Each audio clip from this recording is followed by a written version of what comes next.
오늘 말씀의 제목은 신성한 성품에 참여하는 방법입니다.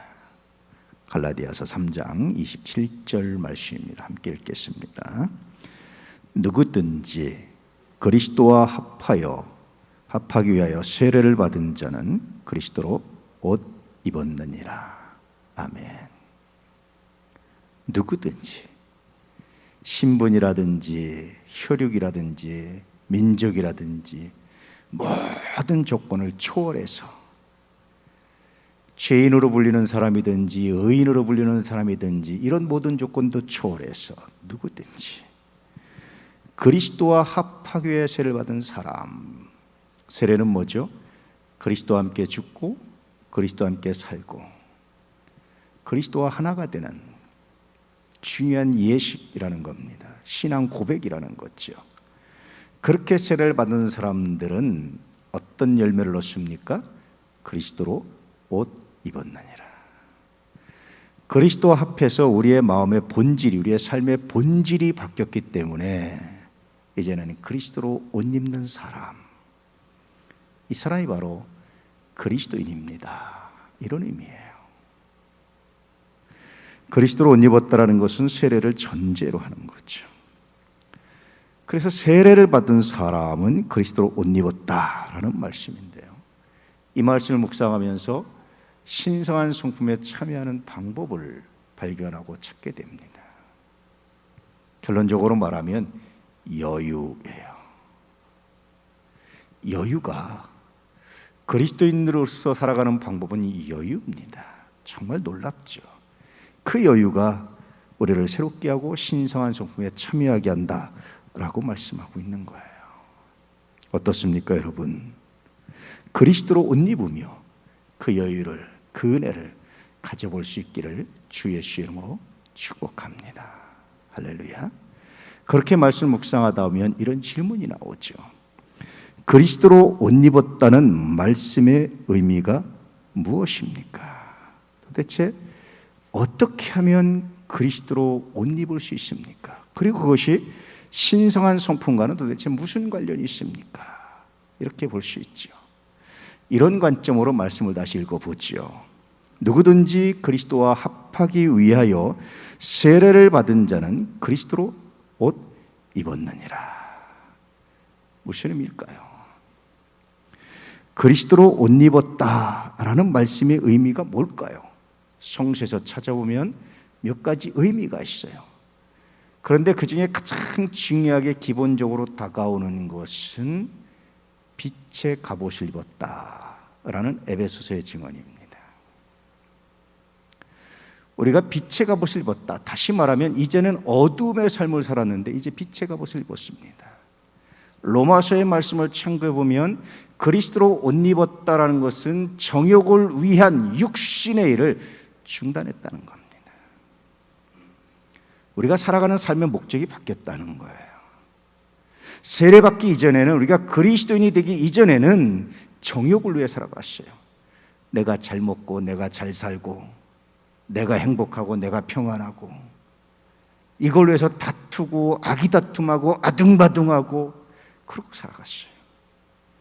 그런데 예수 믿고 난 다음부터는 삶의 목적이 바뀌었다라는 거예요.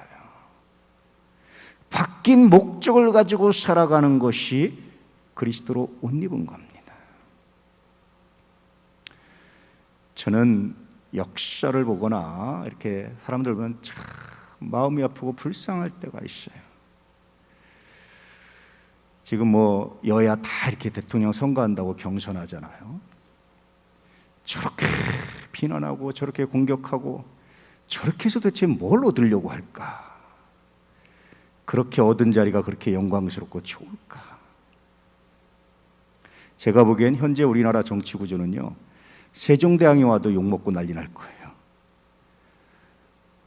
욕 안 먹을 수 없는 정치 구조. 서로 조금만 잘못했으면 비난하고 헐뜯고 공격하고 그냥 그렇게 해서 그 권력을 차지해서 그 권력이 올바로 행사될 수 있겠어요? 하여튼 한 명도 저는 희망을 발견을 못하겠어요. 그래도 여러분 또 최선을 다해서 선택하셔야 되겠지만 정말 마음이 아파요. 도대체 뭘 위해서 저 사람들은 저렇게 살아갈까? 뭘 위해서 온 가족을 다 이렇게 오픈하고 그렇게 다 그냥 다 공개하고 뭘 위해서 그렇게 살아갈까? 도대체 그 삶의 목적이 뭘까? 그것이 정말 거룩하고 존귀한 일일까? 그렇진 않은 것 같아요. 예수 믿는 사람들은 삶의 목적이 달라야 됩니다. 예수 믿는 사람들은 하나님의 영광을 위해 사는 삶을 살아야 됩니다. 이것이 그리스도로 옷 입은 겁니다. 이런 말씀을 하고 있는 거예요. 만약에 그 삶의 목적이 바뀌지 않으면 그것을 얻었다 하더라도 거기서 아름다운 열매가 결코 나올 수 없습니다. 제가 한 4년 전에도 5년 전에도 그 한 10년 전에도 늘 예언을 하는데 다음도 별거 없을 겁니다. 다음도 별거 없을 겁니다. 왜냐하면 얻는 과정을 보면요, 결과가 뻔히 나오게 돼 있어요. 권력을 쟁취하는 과정이 선하지 않으면 그 결과가 선하다, 그거 못합니다. 물론 불가능하진 않지만 거의 불가능해, 힘들어요. 예수 믿는 사람들도 그렇다면 그건 진짜 내가 예수를 믿는지 한번 점검해 봐야 돼요. 그렇게 헐뜯고 비난하고 그렇게 해서 얻으려고 하는 목적이 뭔지를 생각해 봐야 돼요. 더군다나 그런 세속적인, 그런 정욕적인 관심을 교회 안으로 끌고 들어왔다는 것은 이건 사탄의 도구입니다. 우린 여러분 그리스도 합하교에 세례를 받은 사람들이고 그리스도로 옷 입은 사람들입니다. 할렐루야. 이제부터 삶의 목적이 정욕을 위한 육신의 일이 아니라 하나님의 영광이 되는 이 거룩한 여정을 걸어갈 때 비로소 그리스도로 옷 입었다라고 말씀하고 있어요. 조금 더 에베소의 말씀을 묵상해 보면 빛의 열매는 뭡니까? 모든 착함과 의로움과 진실함이라고 말씀하고 있잖아요. 무엇을 말하는 거예요? 결국 우리가 그리스도로 옷 입었다, 우리가 빛의 갑옷을 입었다, 그래서 빛의 열매를 맺는다라는 것은 성품과 관련이 있는 얘기입니다. 그래서 그리스도로 옷 입었다라는 것은 신성한 성품에 참여한다라는 것을 말하는 거예요. 하나님, 이 순간에 내가 드러내야 될 신성한 성품이 무엇입니까? 이 묵상이 우리의 언어를, 우리의 생각을 조금 더 절제하고 조심스럽게 만들어요. 어떻게 하면 신성한 성품에 참여할 수 있을까? 어떻게 하면 그리스도로 옷 입는 삶을 살아낼 수 있을까? 이런 묵상을 해보는 겁니다. 성서를 말하기 전에 저의 경험을 좀 하나 나누자면, 제가 인생을 살면서 후회되는 몇 가지 장면들이 있어요. 물론 자랑스러운 것보다 후회스러운 게 더 많은 것 같아요. 말씀으로 비춰보니까 자랑할 만한 게 별로 없는 것 같아요. 그런데 그 중에서도 후회스러운 게 몇 가지가 있는데, 그 중에 하나가 뭐냐면 100% 원칙을 가지고 살아가려고 할 때, 내 능력을 100% 발휘하려고 하는 이런 생각을 가지고 살아가다 보니까, 내 능력을 100% 발휘하고 거기서 어울리는 곳에 내가 있으려고 하다 보니까 경직되고 예민해지고, 그리고 다른 사람을 돌볼 겨를이 없어요. 왜냐하면 내 목적을 향해서 가야 되니까. 옆에 사람의 얼굴이 얼마나 이그러지는지, 얼마나 아파하는지를 돌아볼 겨를이 없어요. 그저 자기 목적 가지고, 자기 성취욕을 가지고 어떤 일을 대할 때 종종 그 일에는 성공할 수 있는데, 그 일이 지나고 나서는 끝나고 보면 상처받는 사람 투성이, 아파하는 사람 투성이, 이런 경우들을 경험했을 때 가장 후회스러워요. 정말 마음이 아파요. 그리고 그 일이 지나고 난 다음에 평가를 합니다. 누가 평가합니까? 사람이 평가하는데 일은 안 남아요. 일을 잘하고 못하고는 안 남았는데 평가가 남는데, 그 평가가 선하지 않아요. 물론 최종적 평가는 하나님이 하시지만, 그러나 사람의 평가와 다를 때도 있지만 같을 때도 종종 많다라는 것을 발견하면 더 슬프지요. 만약에 제가 그 순간에 100%가 아니라 80%의 원칙을 지키고 살았다면 어땠을까라는 생각을 해요. 내 능력의 80%만 발휘하고 내 감정의 80%만 소비하고 내가 가지고 있는 것의 80%만 할 수 있는 곳에 내가 위치하면서 그러면서 주변을 돌아봤다면 훨씬 더 많은 열매가 미처 내가 심지 않은, 내가 노력하지 않은 것 같이도 얻어지는 열매를 경험하게 돼요. 종종 이걸 가지고 묵상하면 하나님이 저한테 그런 응답을 주셔요. 그런 말씀을 깨닫게 하십니다. 내가 심지 않은, 내가 짓지 않은 집을, 네가 심지 않은 과실을 내가 내게 주리라. 아무것도 안 해도 된다라는 말씀이 아닙니다. 하나님께 맡기고 내가 이때 이만큼도 할 수 있지만 하나님의 영광을 위해서, 하나님의 일을 위해서 내가 이만큼 양보하고 대신 다른 사람의 관심을 가지고 복음에 관심을 가졌을 때 하나님 주시는 응답이고 말씀이에요. 사람들이 왜 작은 일에도 분노하고 터집니까? 왜 길거리 지나면서 그 차 조금 늦게 가고 저 좀 빨리 가라고 빵빵거리고 하는 거 못 참기도 하지만 왜 그 소리에 그렇게 열받고 그래 화를 냅니까? 아무것도 아니잖아요. 심지어 왜 살인까지 합니까? 늘 얘기하지만 여기까지 꽉 차 있어서 그래요. 꽉 차 있는데다 한 방울만 떨어뜨리면 넘치게 돼 있어요. 아무것도 아닌 것 가지고. 그래서 그리스도로 옷 입는다, 여유를 갖는다라는 것은 늘 자신을 비우는 작업이에요. 자신을 비우지 않으면 어떤 현상이 일어납니까? 퇴근하고 집에 들어갔어요. 여기까지 차서 들어가면 현관문 열자마자 신발 놓여있는 거 보고 벌써 열이 받죠. 화가 나죠. 나는 이렇게 열심히 이렇게 살아왔는데 가족을 위해서 신발도 하나 똑바로 못 나, 뭐 이렇게 되는 거죠. 자기 가정을요 그 다음부터 지옥으로 만드는 거예요. 자기 사랑하는 사람들을 지옥으로 끌어들이는 거예요. 그 가정이 지옥이지 어떻게 그게 천국 같겠어요. 집에 들어가기 전 하나님 오늘 내가 내려놓을 건 없습니까? 충분히 내려놓고 들어가면 신발이 좀 흐트러 있으면 어떡하죠? 급했나 보구나 하고 정리하고 들어가는 거예요. 화장실 문 열었는데 이것도 정리 안 하고, 이건 여러분 내가 내려놓지 않은 것이 문제지 정리 안 한 게 문제가 아니에요.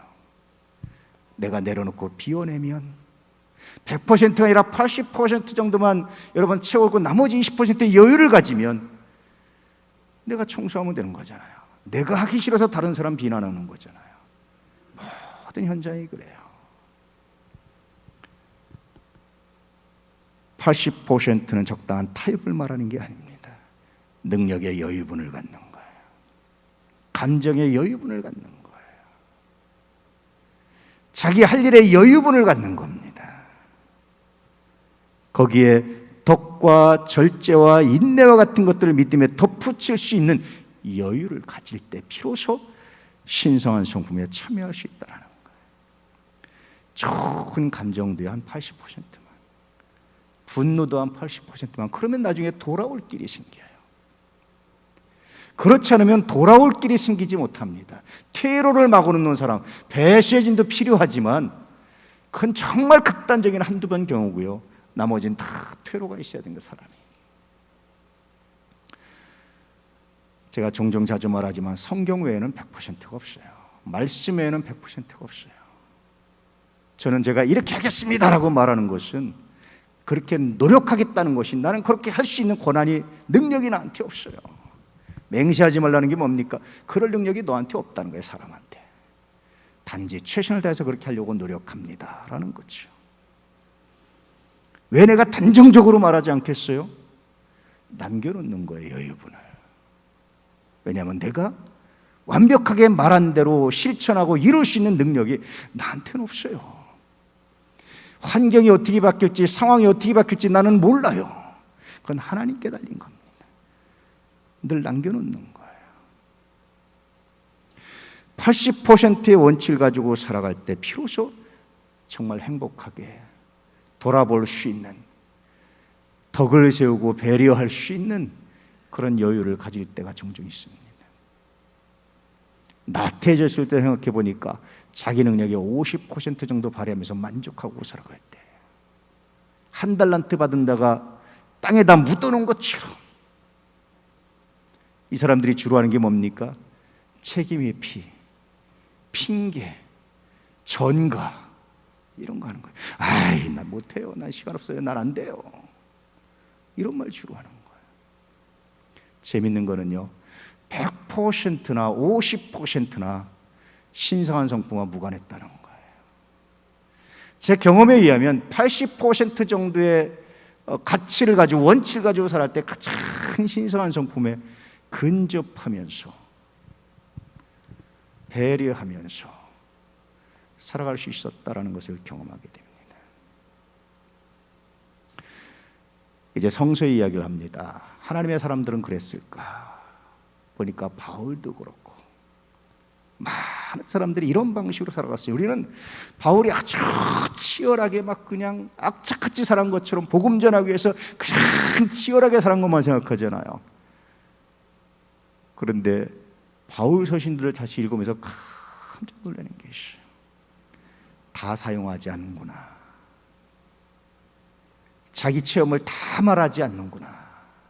급하다고 다 사용하지 않는구나. 필요할 때 필요한 만큼만, 그리고 남겨두는 거예요. 고린도 교인들에게 보낸 편지에서도 잘 드러나고, 곳곳에 바울 서신에 이런 것들이 드러나기 시작하는 거예요. 왜 그렇습니까, 여러분? 주 예수 그리스도를 믿기 때문에 그렇습니다. 참 재밌게, 어떤 급박한 일이 있을 때 내가 예수를 믿으면 그 믿음이 나로 하여금 주는 선물이 하나 있는데 여유를 줘요. 여유를. 이 급박한 상황에서 여유가 생깁니다. 이 급박한 상황에서 뭔가 내 문제가 급박한 것 같은데 남들이 보이기 시작하는 거예요. 왜냐하면 내가 주님을 믿기 때문에. 주님이 나의 그리스도입니다. 이 문제 해결이 주님께 있습니다. 이 고백이, 이 믿음이, 주님이 나의 하나님이십니다, 내가 하나님의 사랑을 알고 믿습니다 라는 이 고백이, 이 믿음이 급박한 현실 앞에서도 여유를 가지게 할 수 있는, 옆을 돌아보고 이웃을 돌아보게 하시는 정말 놀라운 선물이 된다라는 사실을 발견하게 됩니다. 그러면서 다시 하나님께 맡기는 거예요. 너의 행사를 여호와께 맡겨라. 사람이 마음으로 기억할지라도 그 걸음을 인도하시는 분 여호와 하나님이십니다. 내가 최선을 다하고 내가 열심히 하고 내가 한다고 다 이루어지지 않습니다. 그러나 하나님, 내가 할 일을 만큼 해놓고 나머지는 하나님께 맡기오니, 여기까지 한 것도 하나님의 은혜고 나머지도 하나님의 은혜이오니 하나님 당신이 이끄시고 당신이 하시옵소서. 그렇게 기도하고 나면 비로소 보이기 시작하는 거예요. 그 믿음의 덕이 되고, 그 덕에 지식이 되고, 그 지식이 절제가 되고, 그 절제가 인내가 되고, 그 인내가 경건이 되고, 그 경건이 형제 우애가 되고, 그 형제 우애가 비로소 사랑이 되는 것을. 여러분, 너무 아뚱바뚱하면서 하지 마세요. 인생은 정말 풀과 같이 지나갑니다. 벌써 올해도 9월이 됐잖아요. 2021년도.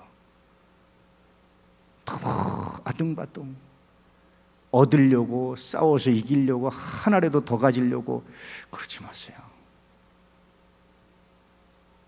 하나님, 내가 더 얻는다고 이것이 내 행복이라는 확신이 없습니다.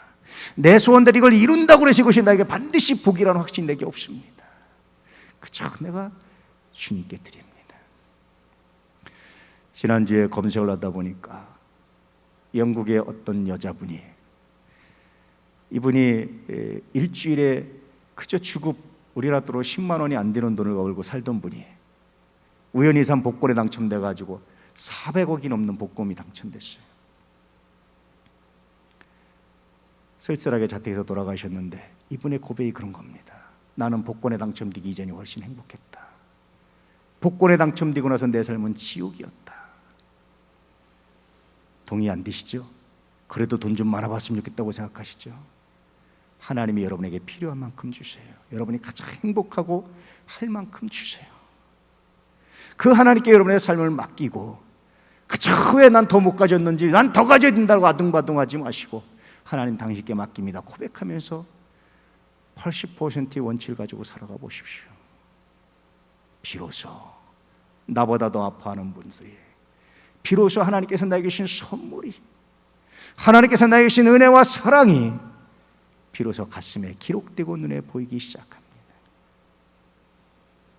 이것이 그리스도로 옷 입는 삶, 이것이 신성한 성품에 참여하는 삶, 이것이 주님과 함께하는 삶이에요.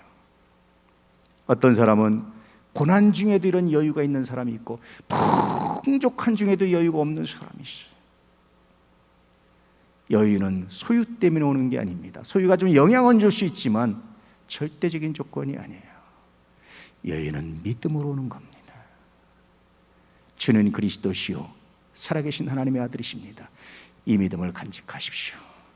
주 예수를 믿는 자가 구원받는 이 사실을, 이 믿음을 간직하십시오. 언제 어떤 상황에서도 주님이 나의 구원자가 되시고 나의 하나님이 되신다는 사실을 믿으십시오. 그 어떤 것으로도 우리 주님의 사랑을 끊어낼 수 없다라는 사실을 믿으십시오. 그리고 급한 일이 있을수록, 중한 일이 있을수록, 어려운 일이 있을수록, 위기에 봉착할수록 그분께 맡기시고, 그렇게 해서 얻어지는 소망이, 여유가 이웃을 돌볼 수 있는, 더 두려워하고 있는 사람을 감싸줄 수 있는, 더 염려하고 있는 사람을 위해서 기도해 줄 수 있는 이 삶이 그리스도로 옷 입은 삶이고, 이 삶이 신성한 성품에 참여하는 삶입니다.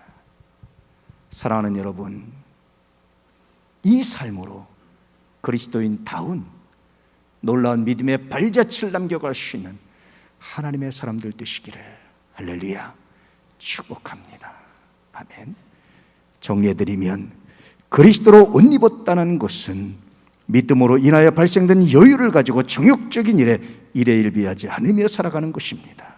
더 나아가서 능력의 여유분, 감정의 여유분을 덕을 세우고 인내와 절제, 그리고 형제 외를 위해 사용할 때 신성한 성품에 참여하게 됩니다. 이제 주님을 믿음으로 세상의 모든 일에 여유를 가지고 대처하며 그리스도로 옷 입은 자의 삶이 되기를 주 예수 이름으로 축복합니다. 할렐루야. 메시지 함께 읽겠습니다. 주 예수를 믿고 세례를 받음으로 그리스도로 옷 입고 세상의 모든 일에 여유를 가져라. 그러면 신성한 성품에 참여하여 세상을 아름답게 할 것이다. 아멘.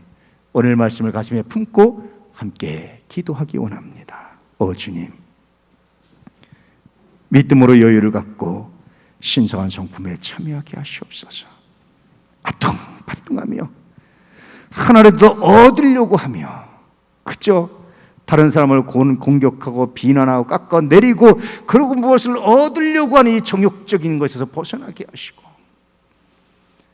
주 안에서 믿음의 선한 열매가 가득하게 부족함이 없도록 인도하여 주시옵소서. 대한민국을 축복합니다.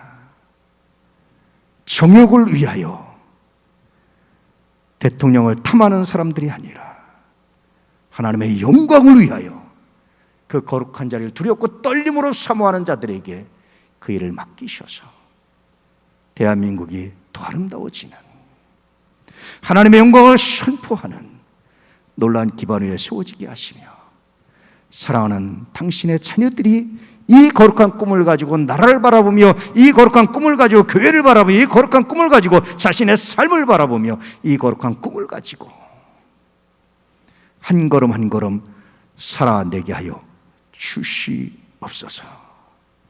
예수 그리스도 이름으로 축복하며 기도드립니다. 아멘.